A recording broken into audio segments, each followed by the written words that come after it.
Second place goes to Gary Havelock. In third place, it's Peter Nolleen. But a good win for Bradford's Simon Wigg. He gets the 3 points. 2 goes to his teammate, Gary Havelock, and Peter Nolleen from Eastbourne on 1 point. So only one rider unbeaten after 2 outings for all these 16 riders. That's Joe Screen, he's on 6. 3 riders on 5, Hans Nielsen, Brian Carger and Lee Adams. 2 on 4, Marvin Cox and Henrik Gustafsson. And then 4 on 3, it's Simon Wigg, Gary Havelock, Greg Hancock and Per Jonsson. Join us for more Speedway from Odsal Stadium here in Bradford after the break. Welcome back to the Division 1 British League Riders' Championship from Odsal Stadium in Bradford. All riders now had 2 outings. This is their third. We move on to heat number 9, which sees Tony Rickardson from Ipswich ride in red, Peter Nolleen from Eastbourne ride in blue, Marvin Cox from Paul, he rides in white, and Brian Carger, very fast Brian Carger, rides in yellow and black. There we see Tony Rickardson, who's having well, not a bad season for Ipswich. His average 8.66, which is not too bad, but after his success of 1991, we perhaps expected just a little bit more out of the Swedish rider this year. Still plenty of time to go. What is it we've got left in store in heat number 9? Up go the tapes and the engines roar into action, and it's Rickardson who's got there, and Cox coming around the outside of him, but it's Rickardson leads in. The look of Cox come round him with the rider in white, Marvin Cox. Great manoeuvre on bend number 2. Nolleen very nearly clips Rickardson's back wheel, but it's Marvin Cox who leads from Paul. Ipswich's Tony Rickardson second, Peter Nolleen third from Eastbourne, and Brian Carger, which is a bit of a surprise, back in 4th position. But it was a great manoeuvre by Marvin Cox on that second turn, which took him round the outside of Tony Rickardson. And it looks as though good old Cocker from the Poole Pirates is going to have 3 more points to his name. Marvin Cox currently on 4 at this moment. Another 3, looking set if he can just ahead of trouble. Still it's Rickardson second, Nolleen third, and Carger in 4th position. And Cox, who's just a tremendous entertainer on the track, gets the 3 points.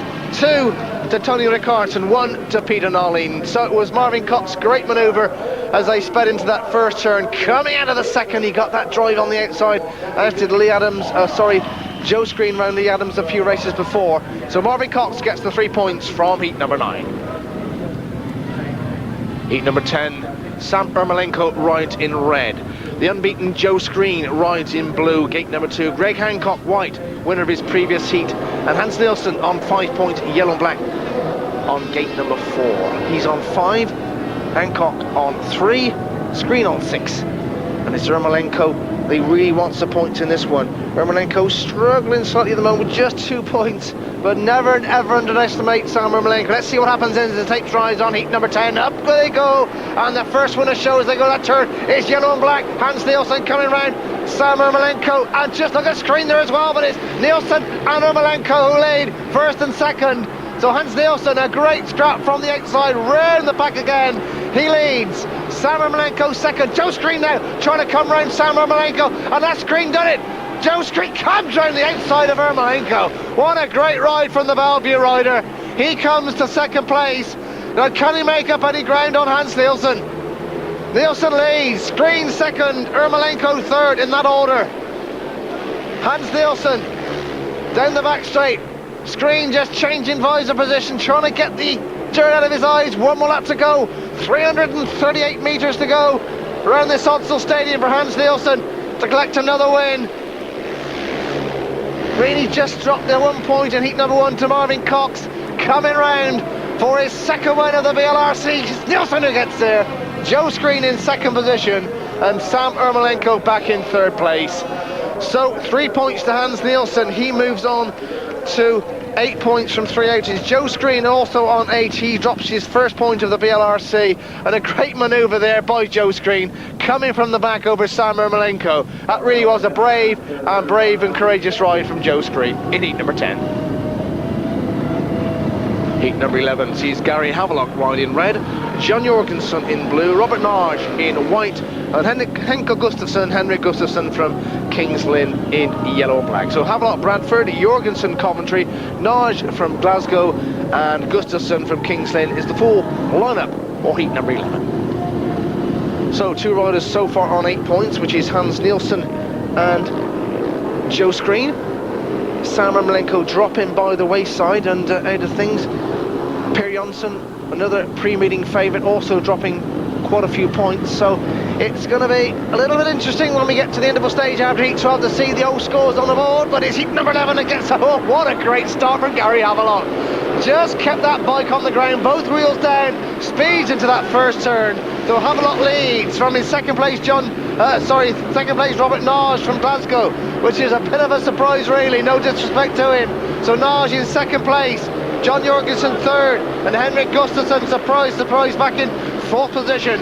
So Havelock leads, the current world individual speedway champion from Bradford, of course, knows every inch of this Odsal Stadium circuit. Won that title in Wrocław in Poland back in late August. The first English world champion for 12 years, Michael Lee in 1980. Now Gary Havelock makes it another English world champion in 1992, and having a great season with Bradford as well. He's on the final lap of heat number 11, looking set for 3 points. Is Javi, as he's known, comes around the final two bends. Gary Havelock from Bradford comes up to take the win. Second place, and a good one for him, Robert Nage from Glasgow, and John Jorgensen from Coventry has to be content with third position, and no points for Henrik Gustafsson back in fourth place. So Gary Havelock gets 3 points from heat number 11, and 2 points goes to Robert Nage, and Havelock now moves on to 6 points after his third outing here in Division 1 BLRC at Bradford. Heat number 12, the race before the interval stage here at Odsal Stadium. Lee Adams rides in red, Simon Wigg blue, Martin Dugard white, and Per Jonsson yellow and black. Before that, for heat number 12. Clutches drop, those engines speeding, and Lee Adams gets a straight start from gate number 1. Coming round the outside is Per Jonsson in yellow, but it's Adams has got the drop. Adams leads, Wigg in second place. Third place is Per Jonsson, Martin Dugard back in fourth position. Adams going out in the dirt, which is what Australians like. Oh, and Adams has stopped. Lee Adams has stopped. Simon Wigg goes through to first place. Per Jonsson now second, and Martin Dugard third. And disaster is struck for Lee Adams, who was then on 5 points before that one and leading that race. And that would have been 3 riders going into the interval stage on 8 points. But for his cause, Lee Adams is out of the reckoning now in heat number 12. Through to first place comes Simon Wigg, who of course fell in his first outing, then came back with a win, and he's back in the thick of things in heat number 12. Simon Wigg in blue leads from Per Jonsson second and Martin Dugard third. So Wigg's not out of things here at Bradford this evening. He comes up to take the win. Second place goes to Reading's Per Jonsson, and Martin Dugard from Oxford is back in third position. So a good win there for the rider in blue, Simon Wigg, and I'm sure he's back in the thick of things, Simon Wigg. He knows every inch of this Odsal Stadium.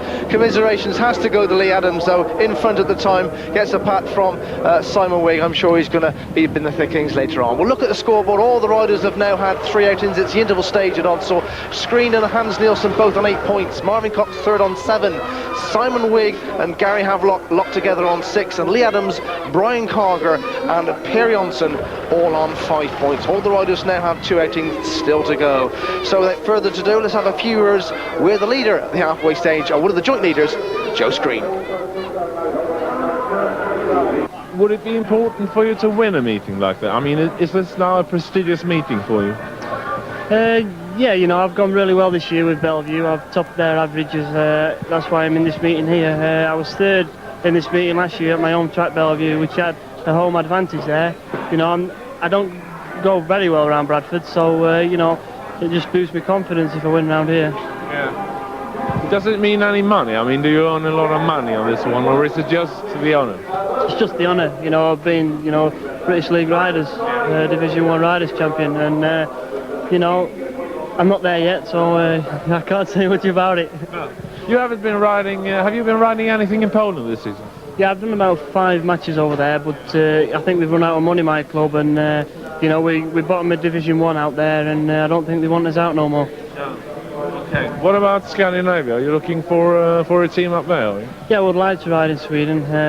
You know, I rode there in Kumla in the town. I got 2 rides, you know, so I couldn't really prove myself out there. And you know, it'd be great if I could ride over there, because you know, I'm doing nothing in the week over here.